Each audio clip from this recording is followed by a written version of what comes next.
York میں Pakistani American کی رہنمائی۔ پاکستانی امریکن ایسوسی ایشن آف نیو یارک کا خاصہ ہے۔ پہنی امریکن پاکستانیوں کے باعزت اور باوقار مقام کے لیے کوشاں ہے۔ کرونا کے باعث مشکل وقت میں پاکستانی کمیونٹی کے ہم قدم۔ پاکستانی امریکن ایسوسی ایشن آف نیو یارک۔ السلام علیکم۔ وائس آف ساؤتھ ایشیا کی رمضان ٹرانسمیشن میں خوش آمدید۔ آج کے پروگرام میں ہم علامہ حافظ آفتاب انصاری سے بات کریں گے صدقے کے ٹاپک پر۔ آفتاب میں یہ فرمائیے گا کہ صدقہ کیا ہے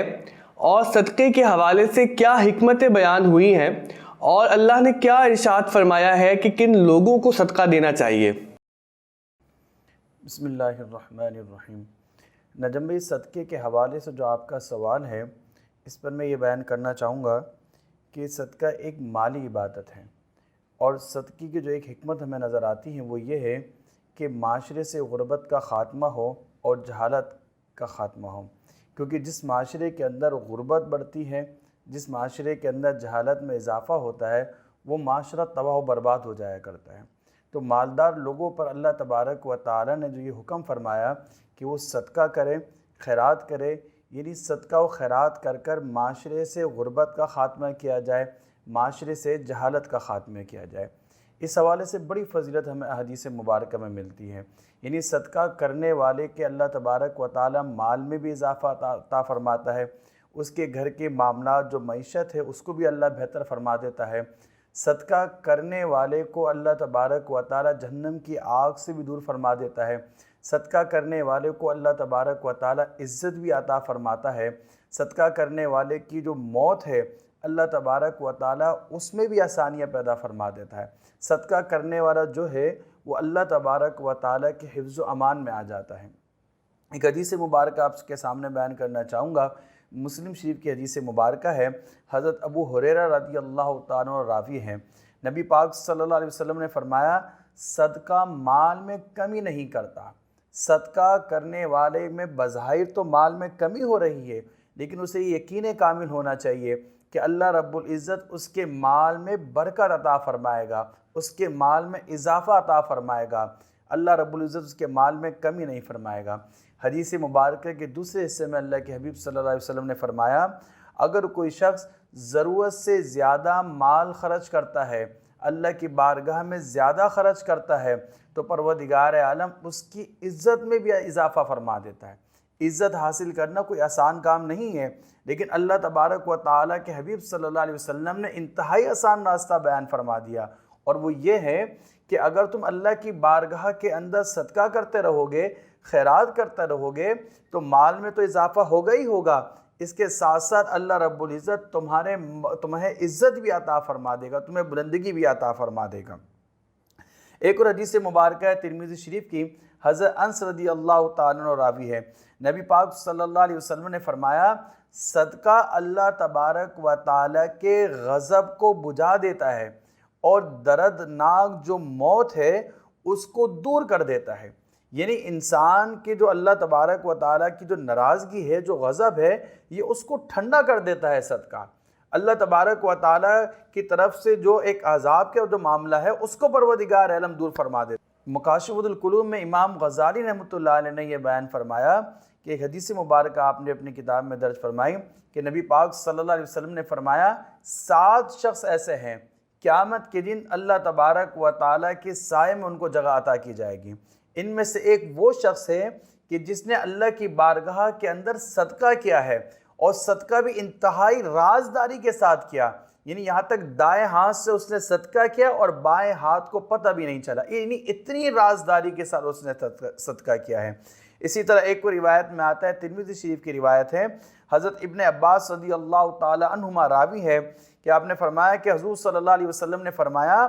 کہ جس نے کسی مسلمان کو کپڑا پہنایا تو جب تک اس کے جسم پر اس کپڑے کا ایک حصہ بھی باقی رہے گا، اللہ تبارک و تعالیٰ کے وہ حفظ و امان کے اندر رہے گا۔ ذرا غور کیجئے گا کہ دنیا کے اندر بھی اگر کوئی شخص یہ چاہتا ہے کہ اللہ تبارک و تعالیٰ کے حفظ و امان کے اندر آ جائے، تو وہ کسی مسلمان بھائی کو اگر لباس پہنا دے گا اور اس لباس کا ایک ٹکڑا بھی اگر اس کے جسم کے اوپر باقی رہا تو اللہ تبارک و تعالیٰ کی وہ حفظ و امان کے اندر رہے گا۔ تو آپ اندازہ لگا سکتے ہیں کہ صدقے کی کتنی زیادہ فضیلت کو بیان کیا گیا ہے۔ یہاں آپ کا دوسرا جو سوال ہے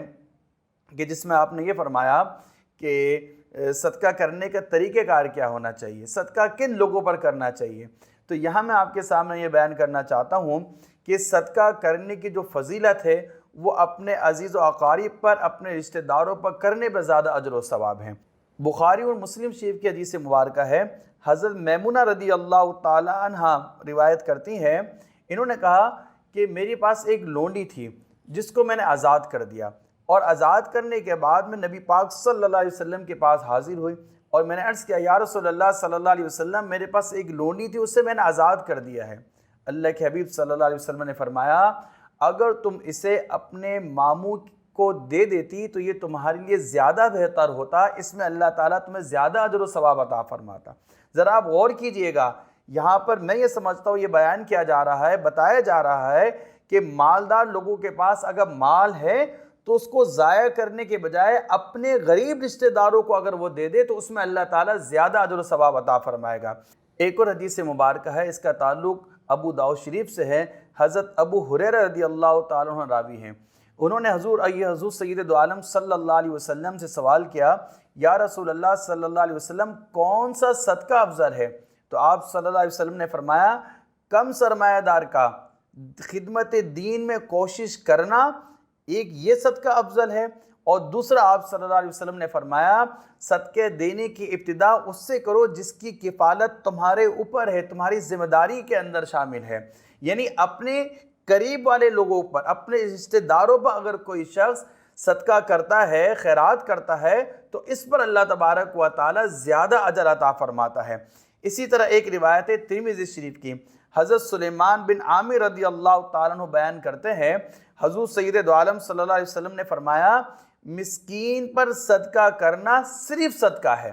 اور فرمایا رشتہ دار کو صدقہ کرنے پر دوہرا اجر اللہ رب العزت عطا فرماتا ہے۔ ایک اجر تو صدقہ کرنے کا عطا فرماتا ہے اور ایک صلح رحمی کا اللہ رب العزت عطا فرماتا ہے۔ اسی طرح ایک روایت میں یہ بھی آتا ہے کہ حضرت طلحہ رضی اللہ تعالی عنہ کے بعد ایک باغ تھا، جب یہ آیت مبارکہ نازل ہوئی لن تنالوا البر حتی تنفقوا مما تحبون، تم ہرگز نیکی کو نہیں پا سکو گے جب تک تم اپنی پسندیدہ چیز اللہ کی بارگاہ میں خرچ نہ کر دو۔ تو حضرت طلحہ رضی اللہ تعالیٰ عنہ حاضر ہوئے، عرض کیا یا رسول اللہ صلی اللہ علیہ وسلم میرے پاس ایک باغ ہے جسے میں بہت پسند کرتا ہوں، میں یہ چاہتا ہوں کہ اللہ کی بارگاہ کے اندر اس کو خیرات کر دوں۔ تو نبی پاک صلی اللہ علیہ وسلم اس پر بہت خوش ہوئے اور فرمایا تم اس باغ کو اپنے گھر والوں پر، اپنے رشتہ داروں پر جا کر خرچ کر دو۔ تو روایت کے اندر آتا ہے کہ حضرت ابو طلحہ رضی اللہ تعالی عنہ نے وہ باغ اپنے چچا زاد بھائی اور دیگر رشتہ داروں پر خرچ کر دیا۔ تو یہ تمام حدیث مبارکہ ہمیں یہ بتا رہی ہے جہاں صدقہ کرنے کی بہت زیادہ فضیلت ہے، وہیں پر صدقے کا اجر و ثواب میں اور اضافہ ہو جاتا ہے اگر اس کا آغاز اپنے رشتہ داروں کے ساتھ کیا جائے، اپنے غریب رشتہ داروں کے ساتھ صدقہ کر کر اگر اس کا آغاز کیا جائے تو اس پر اللہ رب العزت بہت زیادہ اجر و ثواب عطا فرماتا ہے۔ یہاں میں آپ کے سامنے اختتام پر ایک روایت اور بیان کرنا چاہتا ہوں، وہ روایت یہ ہے کہ آپ صلی اللہ علیہ وسلم نے فرمایا، بلکہ حضرت سعد رضی اللہ تعالی عنہ نے ایک موقع پر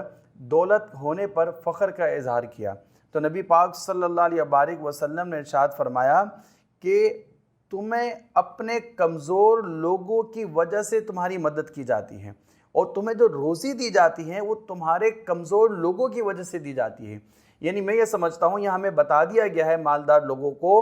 کہ تم یہ احسان مت جتلاؤ کہ تم کسی پر صدقہ و خیرات کر رہے ہو تو گویا تم کسی پر احسان کر رہے ہو، نہیں، احسان نہیں کر رہے، بلکہ اس پر تمہیں اللہ تبارک و تعالیٰ کو شکر ادا کرنا چاہیے کہ پروردگار عالم نے تمہیں یہ توفیق عطا فرمائے، تم کسی کی مدد کرنے کے قابل ہو گئے ہو۔ حالانکہ نبی پاک صلی اللہ علیہ وسلم نے یہ بیان فرمایا جس کی تم مدد کر رہے ہو وہ کمزور ہیں، انہی کمزور لوگوں کی وجہ سے اللہ تبارک و تعالیٰ تمہیں دولت عطا فرماتا ہے، اسی کمزور لوگوں کی وجہ سے اللہ تبارک و تعالیٰ تمہاری مدد بھی فرماتا ہے۔ اسی طرح ایک روایت اور ہے جس کا تعلق ابو داؤد شریف سے ہے، حضرت ابو دردہ رضی اللہ تعالیٰ بیان کرتے ہیں کہ حضور علیہ الصلوۃ والسلام نے فرمایا مجھے اپنے کمزوروں میں تلاش کیا کرو، کیونکہ تم اپنے ضعیفوں کے سبب یعنی اپنے کمزوروں کی وجہ سے روزی دیے جاتے ہو، اور فرمایا تم اپنے کمزوروں کی وجہ سے تمہاری مدد کی جاتی ہے۔ یعنی اس حدیث مبارکہ میں بھی اللہ کے حبیب صلی اللہ علیہ وسلم نے یہ بیان فرما دیا، تمہارے کو جو روزی دی جاتی ہے وہ کمزوروں کی وجہ سے دی جاتی ہے، تمہاری جو مدد کی جاتی ہے وہ بھی کمزوروں کی وجہ سے ہی کی جاتی ہے۔ ان حدیث مبارکہ میں ہمیں یہ واضح طور پر بیان کر دیا گیا ہے کہ ہمیں کسی پر احسان نہیں جتلانا چاہیے، بلکہ ہمیں شکر گزار ہونا چاہیے کہ اللہ رب العزت نے ہمیں یہ توفیق عطا فرمائے کہ ہم جو ہے کسی کی مدد کرنے کے قابل ہو گئے ہیں، اس نے ہمیں توفیق عطا فرمائے کہ ہم صدقہ و خیرات کرنے کے قابل ہو گئے ہیں۔ حالانکہ حدیث مبارکہ بھی ہمیں یہ بیان کر رہی ہے کہ ان لوگوں کی وجہ سے ہی تمہاری مدد کی جاتی ہے، انہی لوگوں کی وجہ سے اللہ تبارک و تعالیٰ تمہیں جو ہے روزی عطا فرماتا ہے۔